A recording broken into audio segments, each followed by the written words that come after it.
Today we are going to assemble the Longmill MK2.5 48 by 30 CNC machine. This is part 1 of a multi-part series. CNC Labs does a great job of packaging their products. My advice to you is to lay out all the bags onto the table so that you can easily find all of your pieces. The first step is going to involve 8 M5 nylock nuts and 4 T8 spring-loaded anti-backlash nuts. You are simply going to place the nylock nut into the opening, remembering to have the curved section of the nut facing upwards.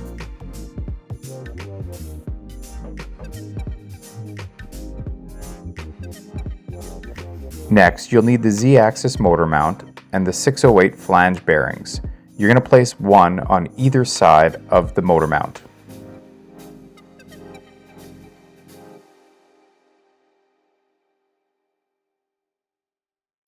You will find the smallest lead screw, a 6.35 to 8 mm coupler, and a T8 clamping nut. Place the clamping nut on the one end. The round part will go into the bearing on the Z-axis motor mount.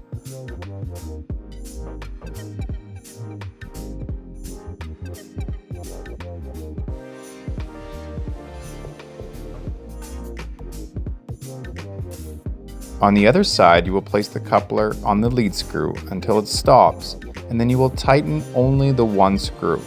The other screw will be for later.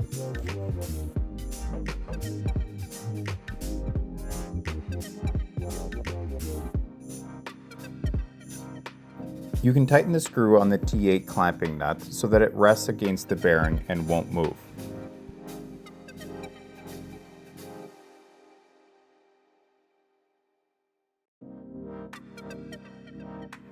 Now you're going to need 12 V-wheels, 12 M25 bolts, 2 M5 nylock nuts, and 2 eccentric nuts. Most importantly, you will need 12 M5 washers. In the V-wheel, you're going to place your Allen key in the middle to line up the center of the bearing. Then you're going to place a M25 bolt through and simply place a washer on the other side. Do this 12 times and set them to the side.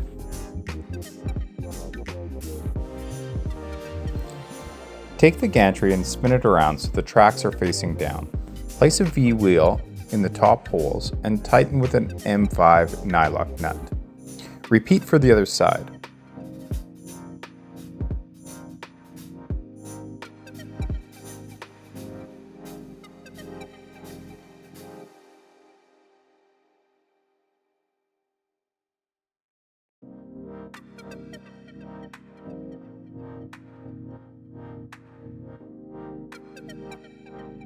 On the bottom of the gantry, you're going to use an eccentric nut. You will see that the holes line up for the shape of the nut.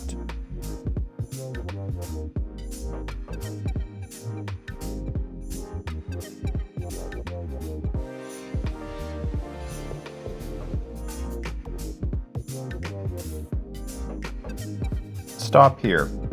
The instructions for the assembly are a little bit different for the 48 by 30. So we're going to swap out a few parts for the larger lead screw. Since I didn't read the instructions correctly the first time, I'm going to show you the process if you have a smaller unit like the 30 by 30. Take 4 M5 25 bolts and 2 anti-backlash nuts from our previous steps. You're simply going to thread one of them into the gantry with the springs facing down, and the second one will be placed on the side for the X-axis lead screw. Again, this is only for the 30 by 30 and smaller machines.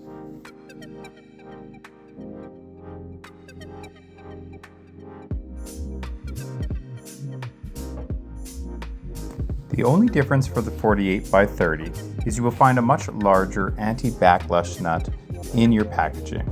This is for the larger X-axis lead screw. Simply place the anti-backlash nut in the same spot.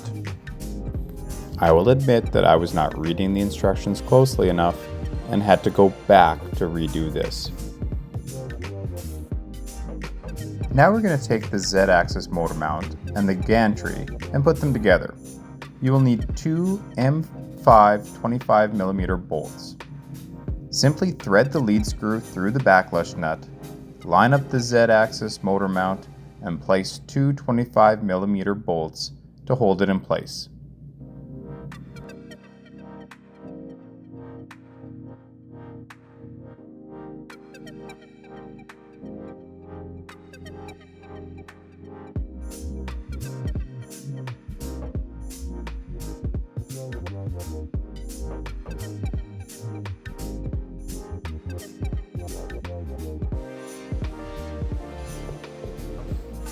Now for the router mount. At this point, you're going to start feeling like you're building a CNC machine. You'll need 6 M5 25mm bolts and the aluminum router mount. 2 of these bolts will hold the front of the mount together, and the other 4 will hold it to the gantry. Make sure you don't install it upside down like I did the first time. It just looks silly if the writing is upside down.